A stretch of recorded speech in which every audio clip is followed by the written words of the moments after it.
I've been married to my wife, Josephine, for the past 23 years. I met Josephine when we were in college. She was my mate's sister, and we would always hang out with each other. Initially, there was no attraction between us, but as we got to know each other, we gradually fell in love. Josephine's outgoing, extroverted nature captivated me, and those traits remain some of the things I loved most about her. By the time we both graduated from college, our relationship had become quite serious. I thought the next logical step would be to move in together and eventually get married. However, Josephine had other plans. She told me she was going to take a year off to travel around the world. Josephine had always talked about visiting various places before it was too late, and even had a travel vision board in her room while growing up. So I wasn't completely surprised when she brought this up.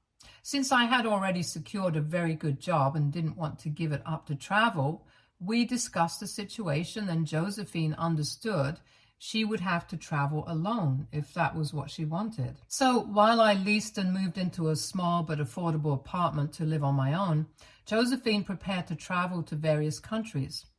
She didn't come from a wealthy family, so all her expenses would come from her savings, accumulated after years of working part-time as a cashier in a restaurant.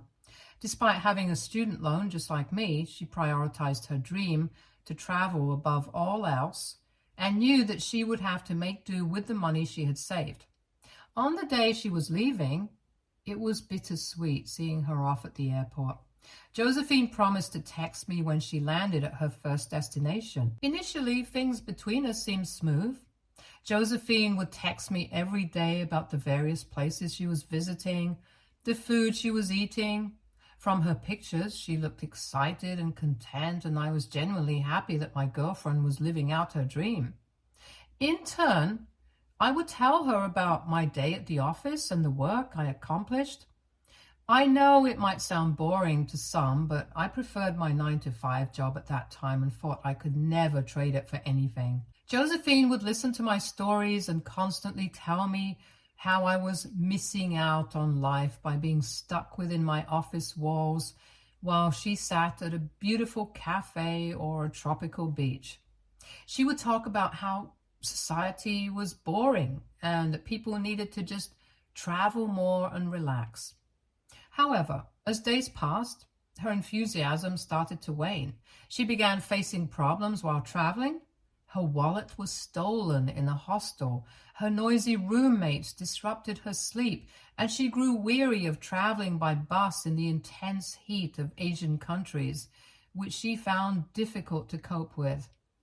She would constantly ask me to lend her money so she could either have a meal or book a ticket to another place. She tried to find a job here and there, but without a proper work visa, it was difficult for her. She also befriended other travelers like her, and initially they seemed to have fun as a group, staying out all night, partying. She would send me pictures of their adventures. However, as time passed, she began to tell me that some people in the group were unnecessarily difficult, and they would sometimes get into fights. In those moments, I would tell Josephine that she could always book a flight back home and come live with me. I reminded her that she had been traveling for months and needed to rest for a while. Although she never really took my suggestion, one time she called me in the middle of the night crying. She told me that she missed home too much and was ready to come back. She had no money to book a flight, so I booked it for her without hesitation. I was just excited that my girlfriend, whom I hadn't seen for so long, was coming back to me. When I went to pick up Josephine from the airport, I was nervous. Long-distance relationships are not easy, but I was glad we had gotten through those difficult days so seamlessly. However, imagine my shock when I saw her coming out of the airport with a huge mark on her face, looking like someone had punched her. She was wearing glasses to cover up her eyes. Josephine ran up to hug me, but I looked at her with concern. When I gently asked what had happened, She brushed off my question and started to kiss me. She also looked like she had lost a lot of weight, which is typical when you have been constantly traveling for the past few months. During the drive back home, I asked her again about what had happened to her face. It was concerning to think that someone had possibly harmed her. Josephine tried to dodge my questions, which only made me more concerned. However, I decided to give her some space, hoping that she would open up on her own. When we reached my place, my girlfriend was surprised to see how well kept my home was. She expressed how much she missed sleeping in a comfortable bed and taking a hot shower. I allowed her time to freshen up while I took care of her laundry, as she had a lot of dirty clothes that needed cleaning. After she finished freshening up, we sat down to have dinner together. I had prepared her favorite food, chicken lasagna, and brought her favorite drink from the store, knowing how much she would appreciate it. As she sat down to eat, she smiled and thanked me for everything. I eagerly started telling her about all the plans I had made for us for the weekend. I was excited to show her around the city and take her to some amazing restaurants. Suddenly, I noticed Josephine had stopped eating. Concerned, I asked her if everything was okay and noticed tears rolling down her cheeks. I quickly got out of my seat and went over to her, asking what was wrong. This is when Josephine burst into tears and hugged me tightly. I held on to her, feeling terrified and worried about what might have happened to her. Eventually, she started telling me about how she had seriously messed up. I remained silent as Josephine explained that she never meant for it to happen, but it did. I looked at her in confusion and asked her what she meant, and if the mark on her face had anything to do with it. Josephine nodded, guilt etched all over her face. She took a deep breath and started telling me about how she had become close to a guy from her travel group, someone she was hanging out with every day. My heart skipped a beat as my girlfriend continued to explain how this guy was just like her. Free-spirited, fun, funny. She didn't even know how or when she developed a crush on him, but when she realized it, she felt immensely guilty. The guy also had a girlfriend, so Josephine knew better than to meddle in their relationship. However, on that fateful night, she called me. She and the rest of the group got quite drunk. Somehow, she and the guy ended up in an alley and he kissed her. Josephine looked down at the floor and confessed that she liked it and didn't stop him. However, his girlfriend found them and started yelling and screaming. The situation escalated and the girlfriend punched Josephine straight in the face. Embarrassed and upset, Josephine decided to cut her trip short and come back to me. I sat there feeling numb as my girlfriend expressed how she felt like she was losing her mind back then and didn't know what she was doing. She told me that now that she was back with me, she felt immensely guilty for having cheated on me and knew she had to confess. After Josephine confessed to me, I felt a mix of shock, hurt, and betrayal. It was like a heavy weight settled in my chest, making it hard for me to breathe. I struggled to comprehend how the person I loved could have betrayed my trust like this. When Josephine called me crying, I didn't hesitate to book a flight for her. But now she was admitting to cheating on me with some random guy. It felt surreal, like an out-of-body experience. The weight of her confession hit me like a ton of bricks, and I felt nauseous. I ran to the washroom, overwhelmed with emotions. Josephine followed me, apologizing repeatedly. She kept expressing how sorry she was and how she wished she could undo it all. Unable to bear being in the same room as her, I grabbed my coat and walked out, needing space to process everything. No matter how much I thought about it, I just didn't know what to do. On one hand, my girlfriend had cheated on me and admitted to enjoying kissing the other guy. On the other hand, we had a long history together, and this was the first time such a betrayal had occurred. When she shared her travel plans with me, I never doubted her once because I knew her character well. What she had done was completely out of character. Later that night, when I returned home, she was asleep on my bed, looking like she had been crying. I didn't wake her. Instead, I spent the whole night tossing and turning, grappling with what to do next. The next morning, I sat her down and presented her with two options. We could either end our relationship immediately and part ways, or we could try to move forward together, but she would need to put in a serious effort to mend what she had broken. I expressed my deep disappointment, but also my willingness to work through it if she was committed as well. Josephine hugged me tightly, tears streaming down her face, and expressed her gratitude for the chance I was giving her. She promised me that she would never repeat such a mistake again. I didn't stop there. I also informed her that she needed to find a job and start repaying me, even if it was a small amount each month. She needed to reimburse me for all the expenses I had covered during her trip. Her eyes widened slightly as I explained that I had paid for all her expenses out of goodwill, but she had betrayed my trust by cheating on me. If we were to move forward and start afresh, it was only fair that she repay every cent she had taken from me for her travel expenses. Josephine agreed, although it was clear she wasn't entirely in agreement with me. Over the following months, Josephine and I lived together while she worked hard to find employment. After an extensive search, she accepted a job as a personal assistant with a minimal salary. While she had hoped for more, I reminded her that she lacked corporate work experience, so starting small was necessary. I reassured her that with time and experience, her salary would increase. Each time she received her salary, Josephine made sure to pay me back some of what she owed and also worked on repaying her education loan. We agreed to split the rent based on our salaries, so she contributed her share as well, while I covered the larger portion of the expenses. I was fine with it as long as I saw her actively fulfilling her responsibilities. Slowly but surely, we worked together to repair our relationship, and I started trusting her again. I fell back in love with her, smile and laughter. We met each other's families, and our bond grew stronger. Eventually, we discussed taking the next step and getting married. While Josephine envisioned a traditional wedding, I didn't want to spend thousands of dollars on an event. Instead, I proposed that we use the money for an extravagant honeymoon covering several countries. Josephine loved the idea, as we had never traveled together internationally before. After a small ceremony with our close friends and family, we embarked on an adventure together. Traveling with my wife was an absolute joy. We spent blissful days lounging on the beach, sipping mocktails. Each morning felt like a slice of paradise. It was a well-deserved holiday for me, as I rarely took breaks from work. We returned home rejuvenated, with fresh minds and renewed energy to dive back into our work.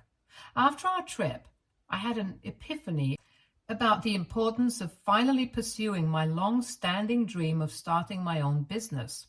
I had always harbored this ambition, but was afraid of failing. However, traveling made me see how important having time and freedom is, which pushed me to finally go for it.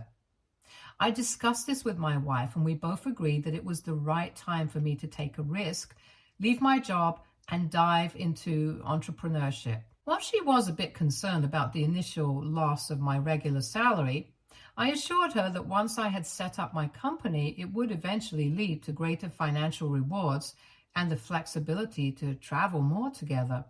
I even mentioned that if everything went well, she might not need to keep her job. In the end, Josephine was convinced, and I submitted my resignation letter at my job, ready to embark on this new chapter of our lives. Over the years, I worked tirelessly to build my business. It wasn't a smooth journey, but I managed to stand on my own feet successfully. With the business thriving, I was able to fulfill my promise to my wife and buy a beautiful beach house that she adored. As planned, she could leave her job since my income from the business was more than enough to support us. During this time, we were blessed with a baby boy named Sam. He is the best thing that has ever happened to me. When Sam was born, I decided to take a break from work so I could stay at home and take care of him. Thankfully, my business was able to run smoothly with the help of my staff, which gave me the freedom to spend time with our newborn son guilt-free. Sam and I have always been close. He's my little buddy, and my wife even jokes that we are like two peas in a pod. We spent countless hours playing, laughing, and learning together. Seeing Sam grow up into a kind-hearted, curious young boy has been the greatest joy of my life. Over the years, Sam has always expressed his desire to work with me someday. Hence, after my son turned 16, he started to intern at my company every summer. I taught him everything he needed to know from the ground up because the plan was for him to eventually take over the business, allowing me to finally retire. Everything in our lives was going smoothly until last year, when I accidentally discovered that my wife had been taking antidepressants. I found her pills hidden in a cabinet in the bathroom, and when I asked her about it, she became defensive and told me to mind my own business. However, I was concerned and gently reassured her that she could talk to me about anything. After much back and forth, my wife finally admitted that she had been feeling bored and depressed in our marriage lately. I was surprised because we had been going on regular date nights for years and taking 3 vacations annually to places she chose. We lived in a spacious home with a chef and a personal trainer at her disposal. While I dedicated my day and night to work on my business, she spent her days playing tennis or socializing with friends at the gym. I had provided her with everything she could ask for and even more. What else could anyone ask for? I wanted my wife to be happy, so I asked her if something specific was troubling her. She denied that there was anything in particular and mentioned that she had been secretly attending therapy sessions to work through her issues. I hugged her and reassured her that there was no shame in seeking help and that she could always talk to me freely. This is when my wife admitted that both she and her therapist felt that there was a lack of excitement in our marriage. Confused, I asked her what she meant. And my wife then went on to tell me that perhaps we needed to introduce some mystery into our lives by considering an open relationship. I was taken aback by her suggestion, as I had not anticipated her saying something this ridiculous. I asked her how having an open relationship would solve our issues, and she explained that she felt stuck and wanted to add some excitement to her life. I shook my head as I realized that this had always been an issue with my wife. She had a tendency to entertain impractical ideas in her head and got bored of things quite quickly. I was surprised that her therapist would even consider such a suggestion without a full understanding of our relationship dynamics. There was no way I could agree to an open relationship, and I made my stance clear to my wife. I told her that if she truly wanted an open relationship, then we would need to get a divorce because I couldn't stay married to someone who wanted to date other people. My wife looked offended and upset and immediately backtracking and insisting that it was just a suggestion and I didn't need to mention divorce. I told her that I had fulfilled all the promises I made to her, and if she kept asking for more, there was nothing more I could offer. I encouraged her to find meaning in her life and to appreciate the good things we had. She nodded in understanding, and that was the last time the topic was brought up. We continued to have our weekly date nights, and my wife never mentioned the open relationship suggestion ever again. She continued taking her antidepressants as advised by her therapist, and I was always there to listen and support her through her feelings. I hoped that with time, she would find a sense of contentment and happiness. Unfortunately, this year brought more challenges for us. After COVID, we had already experienced a significant loss of customers, and our business had been slowly down over the past 2 years. Then we faced another major setback when we had to close our second largest branch, resulting in a substantial loss for us.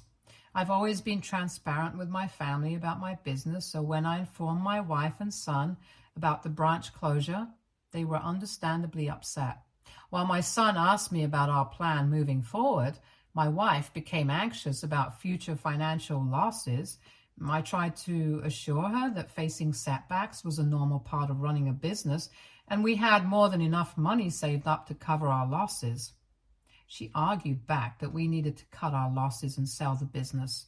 This was something she'd been bringing up for a few years whenever we faced tough times. I understood her worry, but as any business person knows, we often have to deal with challenges to see better days. I believe our business could recover with time. Since this is our main source of income, I did not want to give up so easily. I tried talking to my wife about it, but she got mad, telling me how I never take her feelings into account. I tried to reassure her that I could handle everything, but she scoffed at me. She said she was getting really tired of hearing me say that, and went on to imply that perhaps I should have just stuck to my 9-to-5 job, since clearly I wasn't cut out to be a businessman. Her words really hurt. I couldn't believe she'd say that, especially considering everything I've done for our family with the money I earned from my business. Our argument escalated into a major fight, and my wife declared that she was done with being married to a loser like me. She hurled hurtful words like deadbeat and good for nothing before packing some of her things and announcing her intention to leave our relationship. I was completely shocked by her behavior and couldn't understand why a simple discussion about my business had escalated to such an extreme level. My son attempted to calm her down, but she put him in a difficult spot by asking if he wanted to go with her or stay with me, since she no longer wanted anything to do with me. Sam started to cry, clearly torn, while I tried to reason with my wife and understand why she was acting this way. In the end, my son refused to leave with his mom, and we watched as my wife drove away. Looking back, those days were incredibly confusing for us, as we couldn't comprehend why or how Josephine had decided to leave us. My wife had been my best friend all my life, and I couldn't understand where I had gone wrong. My son assured me that perhaps this was just temporary and she might eventually return. However, over the days, Josephine refused to pick up our calls, and we had no communication with her whatsoever. I couldn't stay in bed feeling depressed, so I returned to work to focus on redeeming my business. Foolishly, I believed that fixing my business might also mend my relationship with my wife. Yesterday, my wife reached out to me after a month of no contact. She asked me if Sam and I could meet with her for dinner, since she had something to share with both of us. I had a feeling our marriage was over, which only made it more painful for me to meet with her.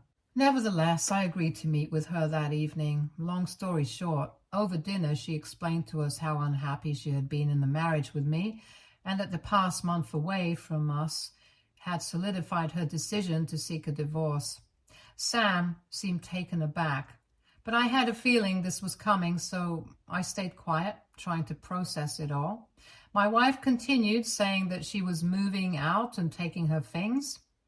I asked if she found a new place, and she smiled, saying she didn't need one because she was moving in with her boyfriend. I was shocked and confused, feeling a mix of hurt and disbelief at her words. Josephine then explained that over the last month she had met and unexpectedly fallen in love with an older man. They had apparently instantly clicked, and their attraction was undeniable. She said she didn't want to delay living her life with him and being happy. Hence, they decided to start living together. Josephine mentioned that since my business was struggling, she didn't even want any alimony from me. She just wanted a peaceful, quick divorce so that she could move on. She assured me that she had given this a lot of thought and did not want me to persuade her otherwise. Despite my disappointment and hurt, I agreed to the divorce. Sam, unlike me, looked angry and began yelling at my wife for abandoning the family. My wife defended herself, saying she had done her best but couldn't force herself to stay. She offered Sam the option to live with her and her boyfriend, but he angrily refused, telling her that he was not going to abandon the family as she did. Tearfully, I looked at my son as he squeezed my hand and told my wife that he would choose me over her any day. We didn't stay to talk with her after that and quickly left. Since that lunch, I've noticed that my son has been unusually quiet, and I even caught him crying in the washroom once. It breaks my heart to see him go through this, and I haven't even taken the time to process my own feelings. I want to scream and cry for the way my wife has betrayed me. I can't believe she's asking for a peaceful divorce as if I'm the one leaving her. AITA for wanting to fight with my wife for what she's putting my son through? Update 1. I am glad I posted on Reddit because all of your comments and suggestions help me calm myself down and think straight. You're right. I shouldn't engage with my wife. If she doesn't want alimony and wants to leave without a fight, I should let her go. It's like the trash taking itself out. I've talked to my son and convinced him to start going to therapy. Hopefully, he can heal from the sadness he's feeling. Update 2. It's been 5 months since I last updated. The last time I opened Reddit, I updated you all about my wife leaving me and how my son and I were trying to cope with the news. However, today I come bearing better news. My wife and I have finalized our divorce. True to her word, she did not take a penny from me as alimony. From the start, my lawyer had advised me that if my wife ever changed her mind during the divorce and asked for anything, I should fight her tooth and nail since she was the one who walked out on us and cheated on me, so I would have the upper hand. I'm just glad it did not come down to that. If you think she did it out of the goodness of her heart, you're wrong. I found out from a mutual friend that her boyfriend is actually a married, older Saudi man who is very possessive of her. He insisted she not take anything from me because he doesn't want her to live with another man's money. Additionally, she's trying to convince him to marry her and doesn't want to appear like a gold digger by taking half of my assets. Whatever the case, I'm just glad to be done with her. During our court meetings, she would try to catch my eye or apologize, but I ignored her every time. Sam has cut her out of his life and wants nothing to do with her. He continues to go to therapy and has learned to come to terms with our divorce. As for my business, it has improved slightly, and I am confident that I can get it back on track. Without Josephine pulling me down, I believe I can finally give my 100% to the company and take it to newer heights. Update 3. Today, I discovered that my son had visited his mom. I didn't even know he had wanted to see her in the first place, but what really surprised me wasn't their meeting. It was that he went to her place to meet her boyfriend and spill all the beans about her. Josephine called me in tears, obviously distressed and angrily accusing me of orchestrating this whole thing. She claimed Sam had embarrassed her and insinuated that I was trying to take revenge on her. I was bewildered because I had no clue what she was referring to. Later, when Sam returned home, I asked him to explain his actions. It turns out he wanted closure and to teach his mom a lesson. He reached out to her, claiming he wanted to meet, which excited her as she thought he had forgiven her. She arranged for him to meet both her and her boyfriend. Seeing her partner made Sam even more upset, so during lunch, he told the boyfriend everything about how his mom had walked out on us and cheated on me. Although I'm sure the boyfriend already knew these things, it must have been quite a scene to hear Sam describe the pain we both went through. Sam already knew his mother had cheated on me once before we got married, as we had discussed it during one of his therapy sessions, so he told the boyfriend about that too, claiming that my ex would likely cheat on him as well.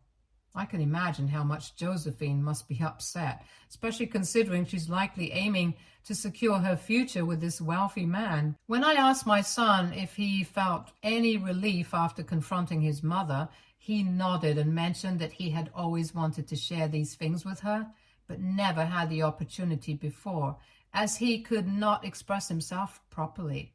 This is why I chose not to punish my son.